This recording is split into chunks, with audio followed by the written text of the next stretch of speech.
Hi అండి, నమస్తే. నేను మీ Soujanya. Welcome to my channel V G R S Telugu vlogs. అందరూ ఎలా ఉన్నారండి? బాగున్నారా? నేనైతే చాలా బాగున్నాను. అండ్ మీరు కూడా బాగుండాలని దేవుడిని అయితే మనస్ఫూర్తిగా కోరుకుంటున్నానండి. సో వీడియోలోకి వెళ్ళే ముందు ఏంటంటే, కొత్త వాళ్ళు ఎవరైనా మన ఛానల్ చూస్తుంటే ప్లీజ్ సబ్స్క్రైబ్ అయితే చేసుకోండి. అండ్ మీ ఫ్యామిలీకి, ఫ్రెండ్స్కి షేర్ చేయండి. సో ఈరోజు వీడియో ఏంటంటే, నా మార్నింగ్ రొటీన్ షేర్ చేశానండి. నేను టిఫిను, మధ్యాహ్నం లంచ్ ఏం చేశానండి ఈరోజైతే నేను చూపిస్తాను. సో ఇక్కడ ఏంటంటే, ఉదయాన్నే ఈ చెట్టు దగ్గరికి అయితే వచ్చేసానండి. మళ్ళీ చెట్టుకి ఇప్పుడు ఎండాకాలం వచ్చేసింది కదా, ఇప్పుడు మల్లె మొగ్గలు అయితే ఫుల్గా చెట్టు నిండా వచ్చేసి ఉన్నాయండి. సో ఈ చెట్టు ఉన్నన్ని రోజులైతే నాకు దేవుడికి పువ్వులు లేవే అనుకునేదానికే ఉండదండి. డైలీ 2 పువ్వులైనా వస్తూ ఉంటాయి. ఇంకా దేవుడికైతే ఇన్ని పువ్వులు పెట్టాలనే ఏం లేదు కదండి. ఒక్క పువ్వు పెట్టైనా సరే మనస్ఫూర్తిగా దండం పెట్టుకుంటే చాలు. అందుకనేసే నేను ఆ ఉద్దేశంతో ఆ చెట్టు అయితే పెంచుకుంటున్నానండి. అసలు ఆ ఎండలకు ఒక్కోసారి ఎండలకు ఎక్కడ పాడైపోద్దో చెట్టు అని చెప్పి చాలా టెన్షన్ అవుతూ ఉంటాం. కానీ ఆ చెట్టు ఎలాగో దేవుడి దయ వల్లే బతికింది. సో ఇంకా ఈరోజు అయితే టిఫిన్ ఏంటంటే, మార్నింగ్ అయితే రాగి దోశ వేసానండి. చట్నీ అయితే ఏం చేయలేదు, పప్పుల పొడి పట్టి పెట్టున్నాను కదా, అది అయితే ఇంకా పిల్లలకు కూడా అదే వేసి ఇచ్చేసానండి. చిన్నోడైతే చట్నీ కావాలని కాసేపు వేచాడు. నేను అదే పొడి వేసి నేను పెడతాను రారా అని చెప్పేసి ఇంకా ఆ పొడితోనే పెట్టేశాను. పిల్లలిద్దరికైతే పెట్టేశాను. ఇంక ఇక్కడైతే నాకు ఎగ్ దోశ వేసుకుంటున్నానండి. మీరు అనుకోవచ్చు, ఏంటి పిల్లలకి నార్మల్ దోశ వేసిచ్చి ఏం మాత్రం ఎగ్ దోశ వేసుకుంటుంది అండి అనుకుంటారేమో. అదేం లేదండి, నేను నార్మల్గా పిల్లలకి ఏంటంటే ఆమ్లెట్, పొరటు ఇలాంటివి చేస్తే అసలు తినరండి. మామూలుగా ఎగ్ బాయిల్ చేస్తే వీడు పెద్దోడైతే ఉడకబెట్టిన గుడ్డు వైట్ అయితే తింటాడండి. చిన్నోడు అలా వైట్గా ఉంటే తిండు, మామూలు మనం కూరల్లో వేస్తాం కదా అట్లా ఉంటే తింటాడు వాడికి అదొక ఇష్టం. అందుకనేసి ఎక్కువగా నేను కూర చేస్తుంటాను. మామూలు ఉడకబెట్టేసేది కూర చేసే ముందుగా పెద్ద బాబుకి అయితే ఒక గుడ్డు అయితే ఒలిచిచ్చేస్తూ ఉంటాను. సో నేను అలా చేస్తే నాకు పెద్దగా ఇంట్రెస్ట్ ఉండదండి, అందుకని నేను తిన్ను. మామూలుగా ఎగ్ కర్రీ చేసినప్పుడు నేను అసలు తిన్ను. నాకు ఎప్పుడన్నా తినాలనిపించింది అంటే ఇంక ఇలా దోశలు అయితే వేసుకొని తింటాను. నాకు చాలా ఇష్టం దోశలు, ఎగ్ దోశ అంటే నాకు చాలా ఇష్టం, అందుకని అలా తింటాను. గుడ్డు కూర చేసినా కూడా నేను చాలా తక్కువ గుడ్లు తినేది.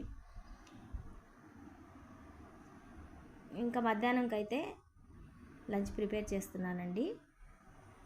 ఇంకా ఈరోజు అయితే దోసకాయ పప్పు చేస్తున్నాను. దోసకాయ పప్పు, దొండకాయ ఫ్రై చేస్తున్నాను. ఇంక ఇక్కడైతే కూరగాయలన్నీ కట్ చేసుకున్నాను. పప్పు ముందుగానే నానబెట్టి పెట్టేశాను. ఇంకా అందులోనే పచ్చిమిరపకాయలు, ఒక ఉల్లిపాయ కట్ చేసి వేసి, కొంచెం పసుపు, కొంచెం ఆయిల్ వేసి ఉడకబెట్టుకుంటున్నానండి. ఇంకా పప్పు అయితే స్టవ్ మీద పెట్టేసుకుంటున్నానండి. ఇంకా అది ఉడికేలోపు దోసకాయ కట్ చేసుకుంటాను. సో అన్నం కూడా అండి ముందుగానే పెట్టేస్తున్నానండి. అన్నం ఉడికిపోయింది. అన్నం అయితే నేను ఎప్పుడు అన్నం వంచేసుకుంటానండి. మామూలుగా ఎగరబెడతారు కదా, అత్తేసిన అంటారు కదా, అలా నేను ఎప్పుడు పెట్టను. ఎందుకో నాకు అలా నచ్చదు. నార్మల్గా మామూలుగా వడ్చేసుకుంటాను నేనైతే.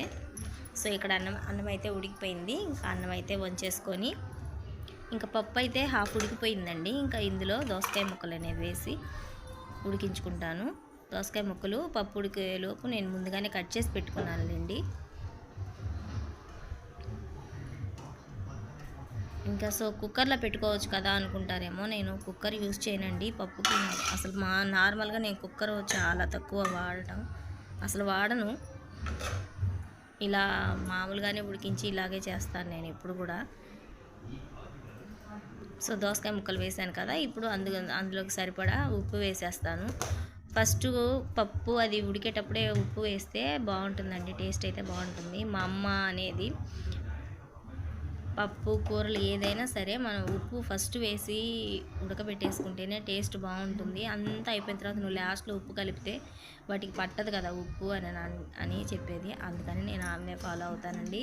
ఫస్ట్ అయినా ఎప్పుడైనా కూడా ఇలాగే చేస్తాను. ఇంకా అన్నం అయితే ఉడికిపోయింది కదా, అన్నం అయితే చేసుకుంటాను చూడండి.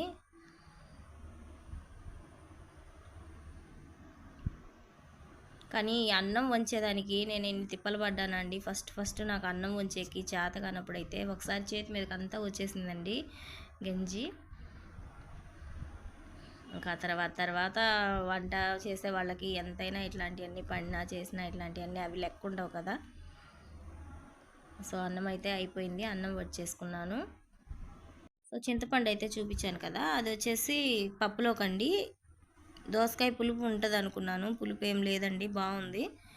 ఇంకా అందులోని పప్పు కొంచెం చింతపండు కూడా వేసుకుంటే టేస్ట్ అయితే బాగుంటుంది. మరి చింతపండు వేయకపోతే రుచి వేరేగా ఉంటుందండి, బాగుండదు అంతగా.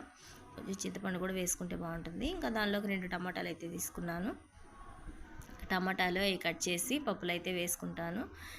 ఇంకా పప్పు ఉడికిపోయేలోపు దొండకాయలు అయితే కట్ చేసి పెట్టుకుంటానండి. సో మీరు మా లంచ్లోకి ఏం చేశారండి నాకు కామెంట్ సెక్షన్లో కామెంట్ అయితే చేయండి.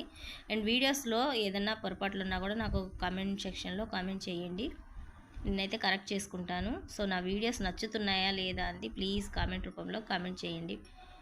సో ఇక్కడైతే అన్నం అయిపోయింది. ఇంకా అన్నం అయిపోయింది కదా, ఇంకా దించి పక్కన పెట్టేసుకొని నేను దొండకాయ ఫ్రై ఏ విధంగా చేస్తానండి ఈరోజు అయితే మీకు చూపిస్తానండి. సో ఏంటి ఈవిడ ఎప్పుడు వీడియోస్ పెట్టినా ఎక్కువ పప్పే చూపిస్తుంది, ఇవి వేరే వంటలు చూపించదా అనుకుంటారేమో. నాకు చిన్నపిల్లలు ఉన్నారండి, వాళ్ళు అవే తింటారు. మేము తినేది మేము చేసేదే కదండి నేనైతే చూపిస్తానన్నాను.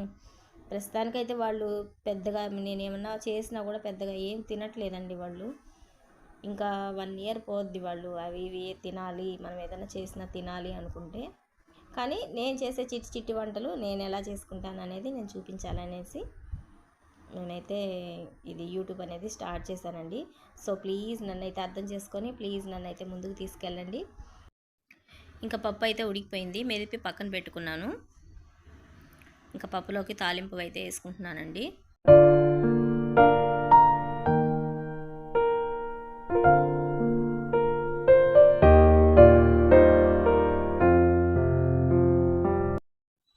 ఇంకా తాలింపు అయితే వేసేసానండి.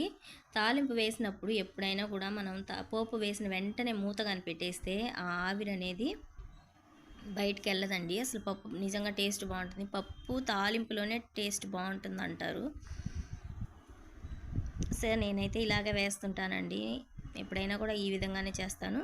ఇంకా ఈరోజు అయితే మా ఇంట్లో కరివేపాకు కొత్తిమీర ఇవేవి లేవండి, అందుకని నార్మల్గా వేసాను. సో మీరు కూడా ఈ విధంగా ఒకసారి అయితే ట్రై చేయండి, నిజంగా అంటే చాలా బాగుంటుందండి ఈ దోసకాయ పప్పు.